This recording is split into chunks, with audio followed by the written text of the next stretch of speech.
요한복음 9장 13절부터 23절 말씀. 요한복음 161쪽입니다. 신약성경 161쪽. 요한복음 9장 13절부터 23절 말씀.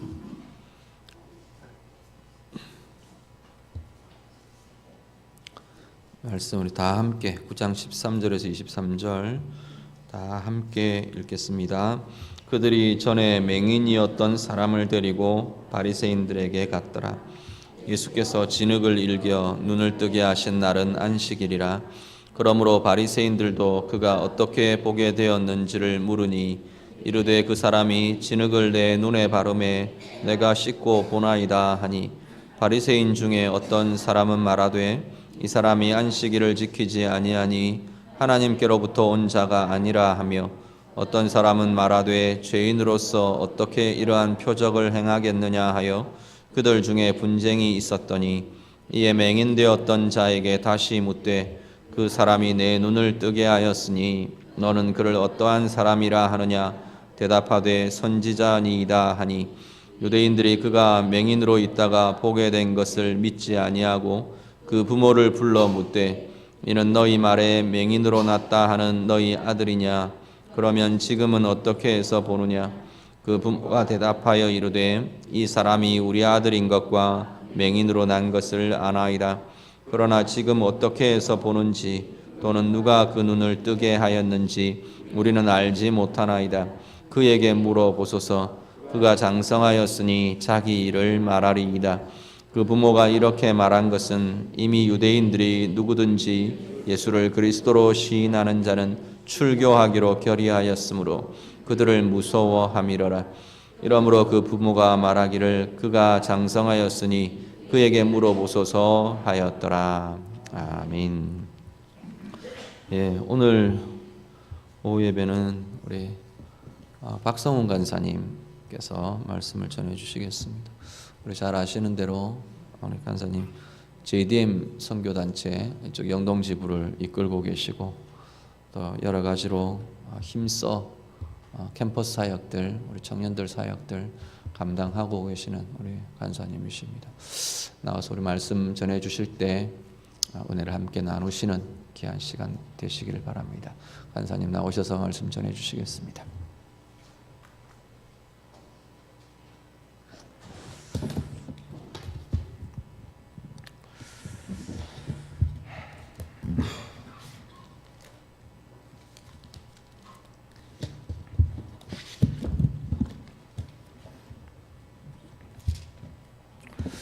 부족한 사람을 또 강단에 불러주셔서 참 감사합니다.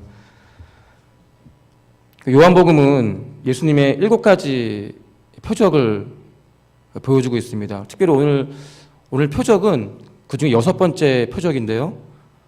예수님의 표적에는 다 하나하나 다 의미가 있습니다. 오늘의 특별한 의미는 예수님이 이 땅에 빛으로 오셨다라는 의미의 표적입니다. 예수님을 통하지 않고서는 우리가 영적 소경으로 살 수밖에 없습니다. 그분의 빛을 통해서만이 우리는 영적 어둠에서 나을 수 있습니다. 여러분, 맹인이라는 영적인 의미는 무엇일까요? 예수님을 만나기 전에 그 상태를 말하고 있는 거죠.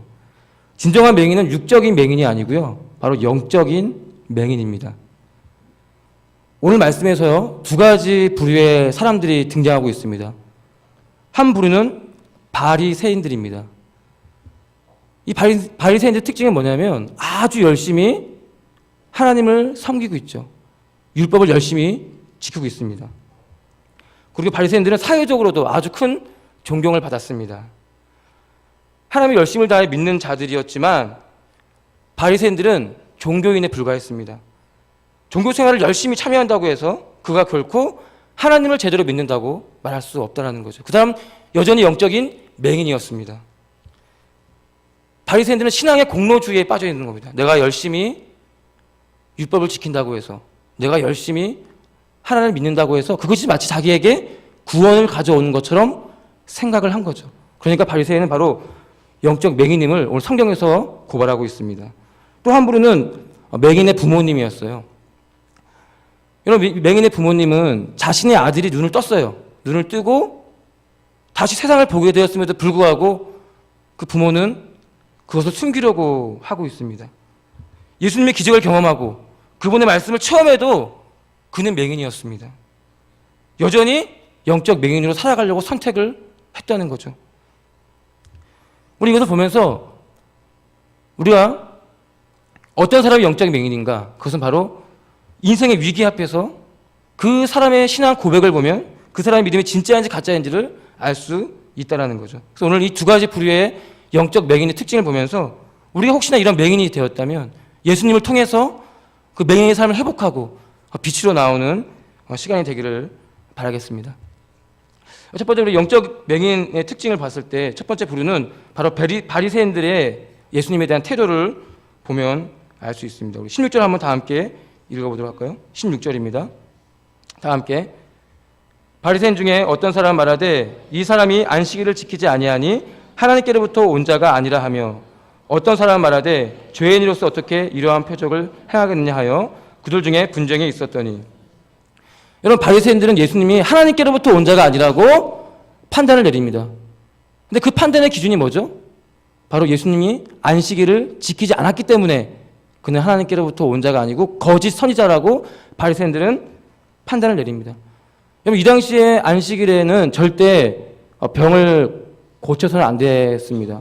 특별히 생명을 위급한 정도가 아니라면 절대 어떤 병도 안식일에 고쳐서는 안 됩니다. 근데 지금 맹인은 당장 눈을 뜨지 않아도 살 수 있어요. 치료하지 않아도 됩니다. 그런데 예수님께서는 왜 하필이면 안식일에 그 맹인을 고쳐주었을까요? 그것이 바로 바리새인들의 논리입니다. 왜 하필이면 안식일에 눈을 뜨게 해줬냐? 월요일날 해도 되는데, 화요일날 해도 되는데 왜 하필이면 왜 안식일에 했냐? 그것이 바로 바리새인들의 논리였다는 거죠. 여러분, 그러나 진정한 안식은 이 바리새인들이 아니라 바로 이 맹인들이 진정한 안식을 경험했어요. 맹인들이 아니라 맹인이죠. 바리새인들은 안식일의 진정한 의미도 또 경험도 하지 못했습니다. 하지만 여러분, 맹인은 그 당시 사회에서 불구자였고 죄인이라고 손가락질 받았고 소외받고 멸시받은 사람에 불과했습니다. 하지만 예수님께서 그런 맹인을 찾아오셔서 그 맹인의 눈을 뜨게 해 주셨다는 거죠. 그런 의미에서 맹인은 안식일에 참된 안식을 경험한 것입니다. 반면에 사회적으로 인정을 받았고 존경을 받았던 바리새인들, 여러분, 그 사람들은 예수님을 볼 수 없었습니다. 자신들의 종교적 전통과 간습에 매여서 그것이 가려진 거죠. 그들은 사람들에게는 인정받았어요. 존경받았습니다. 아, 대단합니다. 정말 열심히 살고 있군요. 열심히 믿음 생활하고 있군요. 이렇게 사람들에게 인정을 받았고 존경을 받았지만 하나님께는 버림받았습니다. 자신들이 가장 하나님을 잘 믿고 잘 섬기는 줄 알았지만 그들은 하나님을 사랑하지 않는 사람들이었다는 거죠. 바리새인들에게 있어서 한 생명의 구원을 얻는 것보다도 자신들의 전통을 지키는 것이 더 중요했던 것입니다. 저도 이번 여름에 저희 JDM에서는 세계 선교대회가 있었습니다. 그래서 저도 선교지의 소식을 가끔 접하곤 했는데 특별히 이번 여름에 안타까운 소식을 들었는데요. 그 선교지는 한동안 엄청난 대부흥이 있었던 곳이었습니다. 많은 청년들이, 캠퍼스의 청년들이 100명이 넘게 돌아오고 그랬던 곳이었어요. 그리고 신학교를 입학하고 사회 각 분야에서 헌신된 청년들이 굉장히 많이 일어났던 곳이 바로 그 선교지였습니다. 그런데 갑자기 그 선교지에 침체가 일어났습니다. 왜 그런데 한번 봤더니 이 선교지의 그 현지 리더들이 여자 선교사를 받아들이지 않겠다라고 얘기한 거죠. 그 여러 가지 법 조항을 만드는 거예요. 그래서 그것들을 성도들에게 지키도록 강요하고 있었습니다. 예를 들면 예배 시간에 율동을 하면 안 된다. 저에겐 율동을 하죠. 예배 시간에 율동을 하면 안 된다. 예배 시간에 찬양을 크게 해서는 안 된다. 예배 시간에 기도를 어떻게 해라. 이런 여러 가지 많은 조항들을 교회의 규칙으로 만드는 거예요. 더 희한한 건 뭐냐면 그렇게 많은 규칙과 조항들이 영혼들을 변화시키지 못했습니다. 오히려 많은 성도들이 그 교회를 떠나게 됐고요. 그리고 교회 안에는 영적인 능력과 활력과 역동성이 떨어지게 되었다는 거죠. 과연 이 선교지에 있는 사람들은 하나님께 헌신을 하고 있습니까? 아니면 그 교회의 전통과 율례에 헌신하고 있습니까? 이것이 바로 바리새인들의 모습이었어요. 종교적 열심은, 종교적 열정은 절대 결코 교회 또 공동체에 생명을 불어넣을 수 없습니다. 성경은 우리가 그렇게 말씀하고 있다는 거죠. 바리새인들은 그런 종교적 열심을 가지고 자신의 이스라엘 공동체를 섬겼습니다. 그들은 한 사람이 처절한 고통에서 벗어나는 것에는 관심이 없었습니다. 오로지 자신들의 전통을 지키는 것에 더 관심이 많았다는 거죠. 종교적 열심을 가진 자들의 근본적인 특징이 바로 이런 것입니다. 그들은 사람에는 관심이 없어요. 한 영혼의, 한 생명의 구원에는 관심이 없습니다. 프로그램에 몇 명이 참석했는지, 예산이 얼마나 되는지, 그 사람을 데리고 오려면 얼마나 큰 예산이 필요한지에 대한 관심이 더 많았다는 거죠. 그 공동체는, 그 이스라엘 공동체 바리새인들은 사랑이 없었습니다. 오로지 자신의 전통과 율례를 어떻게 하면 더 확장시킬 것인가에 대한 관심이 더 많았다는 거죠. 선교단체는, 저희 같은 청년 선교단체는 이런저런 행사가 많습니다. 왜냐하면 청년들은 정적인 것보다 동적인 것에, 동적인 삶을 살 때, 이렇게 움직이고 이렇게 활동적인 삶을 살 때 더 신앙이 성장하기 때문입니다. 그런데 행사를 치르다 보면 한 영혼에 대한 간절함보다 행사를 어떻게 성공시킬까에 대한 간절함이 더 클 때가 많습니다. 한 영혼이 아니라 한 명으로, 그저 한 명의 숫자로 볼 때가 더 많다라는 거죠. 이제 저희도 이제 얼마 있으면 해피데이가 있습니다. 바리새인들이 맹인의 고통을 외면하고 그저 안식일 준수에만 관심이 많았던 것을 우리는 보았습니다. 저희도 만약에 한 영혼에 대한 사랑 없이 그저 행사의 성공만을 위해서 준비한다면 그것이 바로 바리새인들의 태도이며 교회의 생명의 불꽃을 꺼뜨리는 심각한 죄가 될 것입니다. 우리는 종교적 열심을 버리고 참된 열심을 회복해야 합니다. 종교적 열심은 교회 안에, 공동체 안에 생명을 일으킬 수 없습니다. 우리가 우리의 행위와 열심을 통해서 아름다운 것을 만들어내는 것이 아니라 오로지 믿음으로, 예수 그리스도를 믿음으로 말미암아, 그분을 의지함으로 말미암아 공동체를 만들어가는 저와 여러분들이 되기를 바라겠습니다. 두 번째 맹인의 특징을 보도록 하겠습니다. 두 번째 맹인은 누구였습니까? 바로 부모님이었어요. 맹인의 부모님이 영적 맹인이었습니다. 바리새인들은 맹인이 나았다는 것에 대해서 믿지 못해요. 그래서 누구를 부릅니까? 바로 부모님을 불러요. 맹인의 부모님. 자, 맹인의 부모님을 불렀는데 맹인의 부모님은 어떻게 대답하는지 우리 보도록 하겠습니다. 우리 18절 19절 한번 보도록 하겠습니다. 다 함께 읽도록 하겠습니다. 시작. 유대인들이 그가 맹인으로 있다가 보게 된 것을 믿지 아니하고 그 부모를 불러 묻되 이는 너희 말에 맹인으로 났다 하는 너희 아들이냐? 그러면 지금은 어떻게 해서 보느냐? 물어봅니다. 바리새인들이 물어보죠. 그런데 맹인의 부모님이 어떻게 대답하죠? 우리 20절 21절입니다. 한번 읽도록 하겠습니다. 20절 21절. 그 부모가 대답하여 이르되 이 사람이 우리 아들인 것과 맹인으로 난 것을 아나이다. 그러나 지금 어떻게 해서 보는지 또는 누가 그 눈을 뜨게 하였는지 우리는 알지 못하나이다. 그에게 물어보소서. 그가 장성하였으니 자기 일을 말하리이다. 아멘. 지금 맹인의 부모님은 자기 아들이 어떻게 눈을 뜨는지 모른다 라고 얘기하고 있습니다. 자신의 아들이 맹인이었다 눈을 뜨는 것이 얼마나 경사스러운 일이고 얼마나 축제입니까? 가정에서. 그런데 그 맹인의 부모님은 그걸 모른다라고 발뺌을 하고 있습니다. 왜 그렇게 얘기했을까요? 왜 자기 자식이 눈을 떴는데 그 놀라운 일을 경험했음에도 불구하고 왜 그 부모님은 모른다라고 얘기했을까요? 그래서 성경에서 명확하게 성경이 우리에게 말하고 있어요. 우리 한번 22절 한번 더 보도록 하겠습니다. 22절.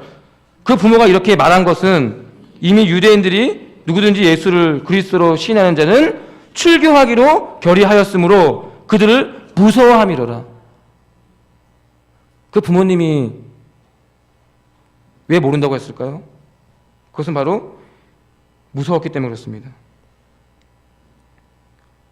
예수님을 구주라 고백하는 것, 예수님을 주로 신앙한다는 것은 바로 출교를 당하는 거였습니다. 그래서 그 부모님은 모른다라고 얘기한 거죠. 우리가 예수님에 대해서 그분에 대한 신앙 고백을 공개적인 자리에서 고백하는 것은 쉬운 일이 아닙니다. 우리가 되게 쉬운 것 같잖아요. 예수님은 나의 구주십니다. 예수님은 나의 주님입니다. 이런 고백은 굉장히 쉬운 것 같지만 이 당시 성경에 기록됐을 당시에는 그 고백은 쉬운 것이 아니었습니다. 로마서 10장 9절에 보면 내가 말은 내 입으로 예수를 주로 시인하며 또 하나님께서 그를 죽은 자 가운데서 살리신 것을 내 마음에 믿으면 구원을 받으리라. 그러니까 내 입으로 예수를 주로 시인하라고 얘기하고 있죠. 근데 그 시인한다는 것은 공개적인 석상에서 예수님을 고백하는 겁니다. 근데 여러분, 이 당시에 성경은 예수님을 주로 시인한다는 것은 쉬운 일이 아니었어요. 왜냐하면 로마인들의 창과 칼 앞에서 너가 예수 믿니? 너 예수님을 주로 고백할 거야? 이런 고백은 그 창칼 앞에서 해야 되는 고백이었습니다. 만약 내가 예수님을 나의 왕이라고 고백하면 로마의 황제를 왕으로 인정하지 않는다는 명분을 얻게 되기 때문에 그 당시 순교를 당했습니다. 그 순교를 각오한 고백이 바로 예수를 나의 주님이라고 고백하는 행위였습니다.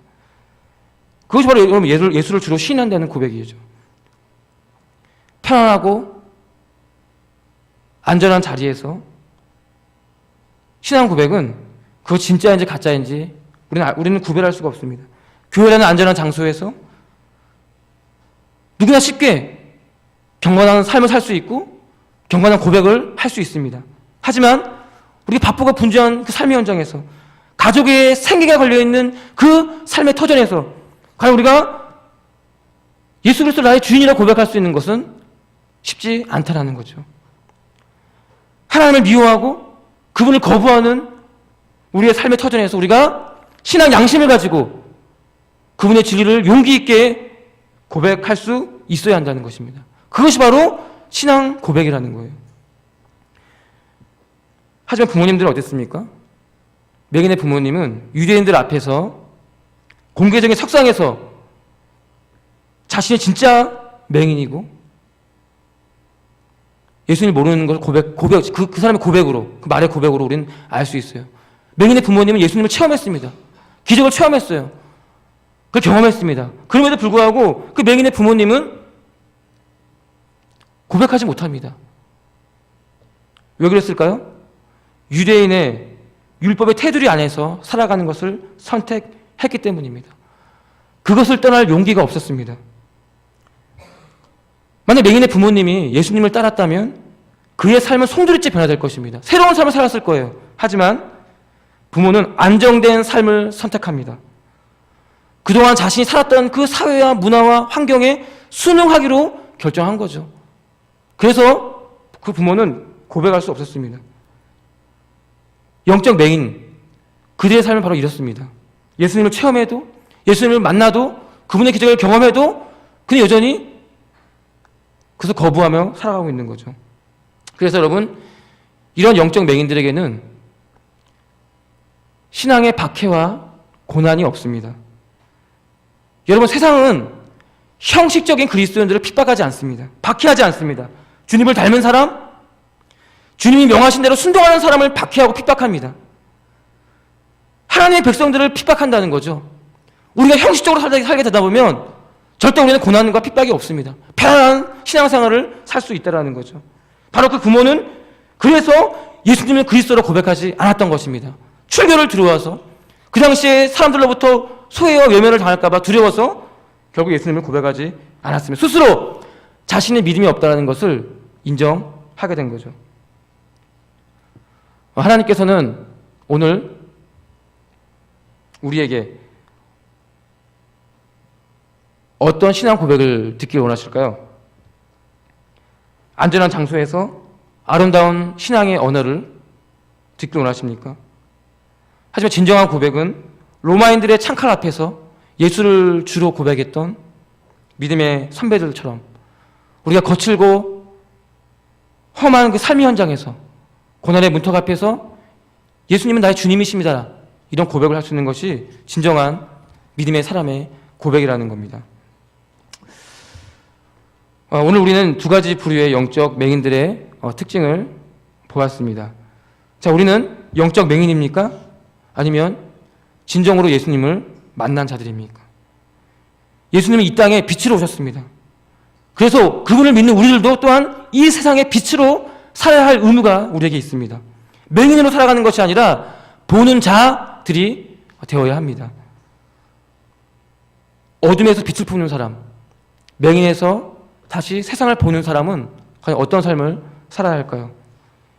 그것은 율법이 아니라 은혜를 붙잡는 사람이 되어야 합니다. 여러분, 은혜를 붙잡는 삶은 어떤 삶입니까? 흠도 없고 티도 없는 완전 무결한 삶을 살아가는 것이 아닙니다. 은혜를 붙잡는 삶은 바로 넘어지는 자들입니다. 실패하는 자들입니다. 내가 넘어지고 실패했지만 나를 잡아주고 일으켜주시는 그 예수님의 은혜를 경험한 사람, 바로 그런 사람이 넘어진 사람들을 붙잡을 수 있습니다. 은혜를 모르는 사람은 사람들을 용납하지 않고 끊임없이 판단하고 정죄할 수밖에 없다라는 거죠.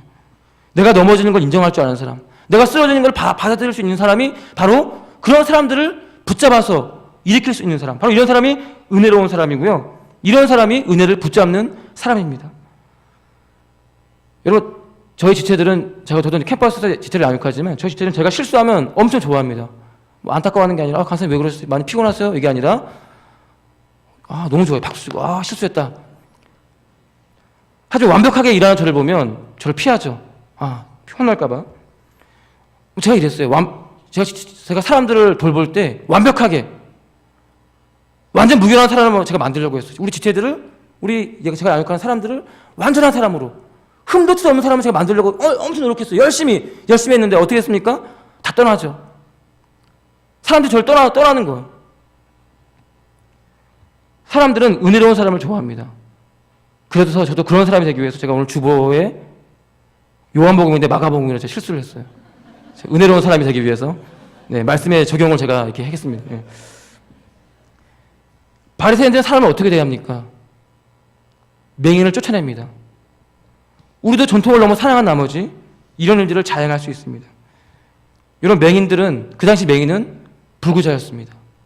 손가락질 밟고 외면당한 사람이었습니다. 바로 우리도 그런 사람들이었어요. 그런데 하나님께서 자격 없는 저희를 부르셔서 빛을 보게 하셨습니다. 우리도